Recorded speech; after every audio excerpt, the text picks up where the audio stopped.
I had made my multicultural lesson plan of Japanese fans, the sensu and uchiwa. I apologize if I don't pronounce these words correctly. I am trying my best. So, excuse me, my lesson plan, a little bit of a summary of my lesson plan is to refer to details and examples in a text when explaining what the text says explicitly and when drawing inferences from the text. Explain events, procedures, ideas, or concepts in a historical, scientific, or technical text, including what happened and why based on specific information in the text. This will also include them pointing out to the scenes in the book and describing what's happening or what are they thinking that's going to happen next. Language standards use knowledge of language and its conventions when writing, speaking, reading, or listening. There are 21 students, 7 boys, and 14 girls. This lesson meets the diverse environment because it is learning about different cultures and specific things from that culture and how important it was, or how important it is to this day as well. It also has students get familiar with diversity. This also meets their reading standards by reading to them and them reading aloud. Like I said, the kids will be able to point out what's going to happen or predict what's going to happen next in the book, or they can explain what's going on in that scene and describing it. My objective that I will start off, the students will be able to repeat after I read the objective to them. So I would have, I would say that they will be able to discuss why fans are made and the symbolism behind them. Students will know or show their knowledge of Japanese design by using nature-inspired designs on their fans, by using watercolor painting or arts and crafts. They can also draw out with markers. I just have different things that I have set up for them. Students will be able to learn and be assessed about Japanese history and culture at the end of class by using Kahoot. And then I will start off by asking these questions to the kids. So some questions I have written down are like, what do you know about the Japanese fans? Have you seen one of the Japanese fans before? Do you own one? Do you know anyone who has one or anyone that owns one? And then I would tell them my answer first, and then from there I would take volunteers or kids that are raising their hands that want to, or I'll pick on someone and then they will answer their question and share aloud with the classmates. I would also describe what is a fan. I'll tell them that is also known as a harrison. They are Japanese fans. Japanese fans are made out of paper on a bamboo frame, usually with the design painted on them. And that it is a symbol of wealthy or royalty in Japan, where they were originally made. So the history and the culture, I have more history to each of the fans, but this is just a little background that fans have a long history in Japan. And according to legend, Japan is the homeland of the modern folding fan. The earliest evidence of a fan in Japan was discovered in the wall paintings of Burrell Mound dating from the 6th century AD in Fukuoka. I apologize for I trying my best to pronounce the word. These, despite the Chinese style ceremonial fan, there are 3 basic types of fans. I had noticed that I just put folding fan twice, but we'll just ignore the second one. So there's a folding fan, the feather, and a brise fan. It's constructed from the rigid segments held together at the base by a rivet and joined at the top by a thread or a ribbon.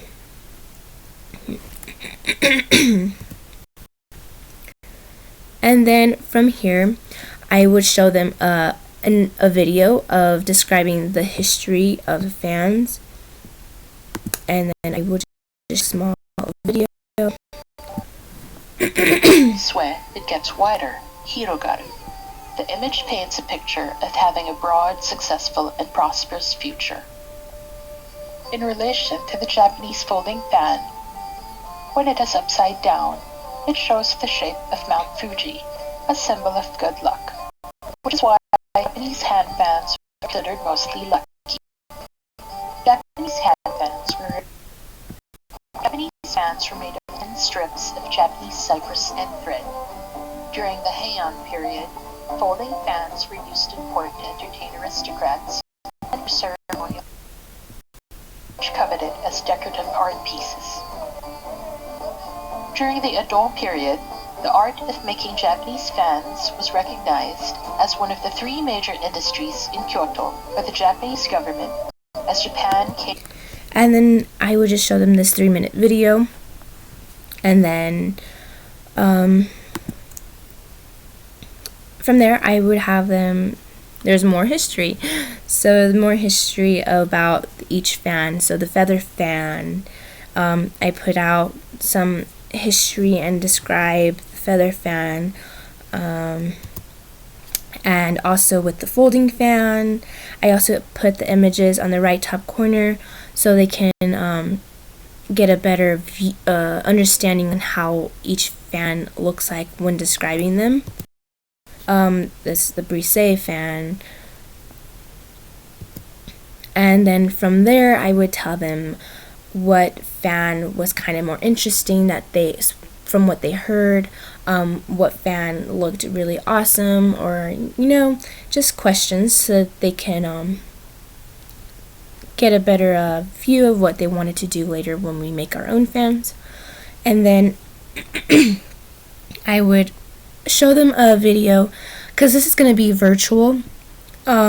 It can be virtual and in person, but for virtual kids, I would have shown them a video of the book, and then and yeah, so this is a quick summary of the book.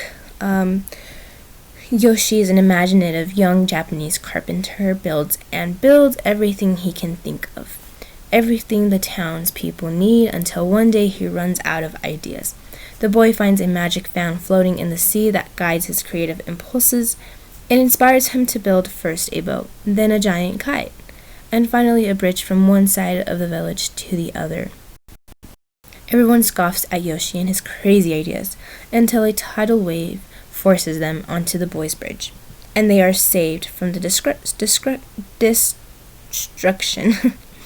As the fan disappears in the storm, Yoshi thinks he is lost, until he realizes the fan merely enabled him to have confidence in the talents he already possessed.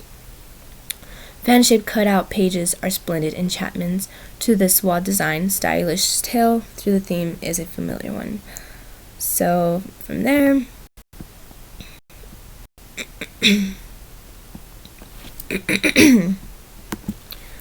I won't be whole videos because it is pretty long. Written and illustrated by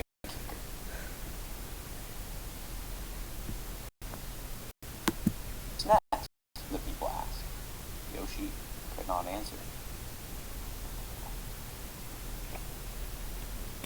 That night, Yoshi sat by the sea and thought. For hours he listened to the waves and watched the moon. There's nothing more I can build for the people. I want to build things I've never built before.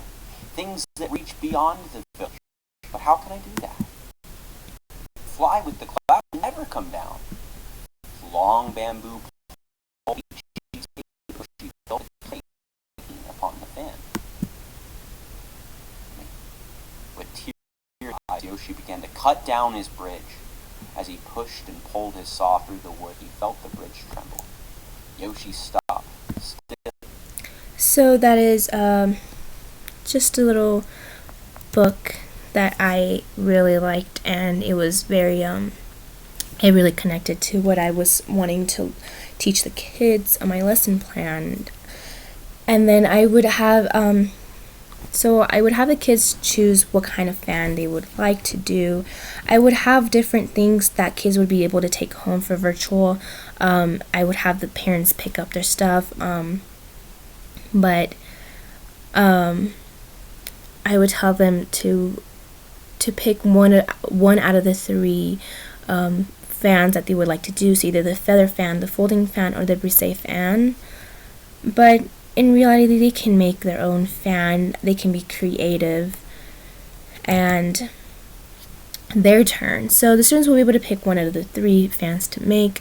The students will have about 25 minutes to do this project or this fan that we'll be making. The students will be able to present their fan to the whole class and explain why they chose that specific fan. They can say that it looked really cool. They just thought it was easier than the other to make. Just anything. And then I made this fan onto the left. This is a folding fan. I did have to use paint for this. It was pretty difficult at first because it was my first time doing it as well. But I would also give the kids instructions of how to do this. And then from there, the kids will be able to take their fans home to show their family and friends. And then I would have them do a Kahoot. It's not like a game. I mean, I guess it could be a game or not, but it does assess the students. So they'll be given instructions to log into Kahoot. After, the students will be able to answer 15 questions about the history and culture behind the Japanese fans, and each question is about 30 seconds. I believe I put down 30 seconds each question, and they have 4 different answers to pick out of, and they would have to pick the correct answer. And some example questions that I had put down in Kahoot is, what is another name for the feather fan? What are the brise fans made of? Just questions like that. But that's all I have, and then I can know what their answer is at the end of Kahoot. It won't show me right away when they pick, just after, when everyone is done with the questions. I'll be able to know who was getting the correct answers or incorrect answers, and then we'll just discuss about the answers after as well. And these are my references. If there was anything that I could add on or do better, I would love to hear some feedback. But this is all I have, and thank you.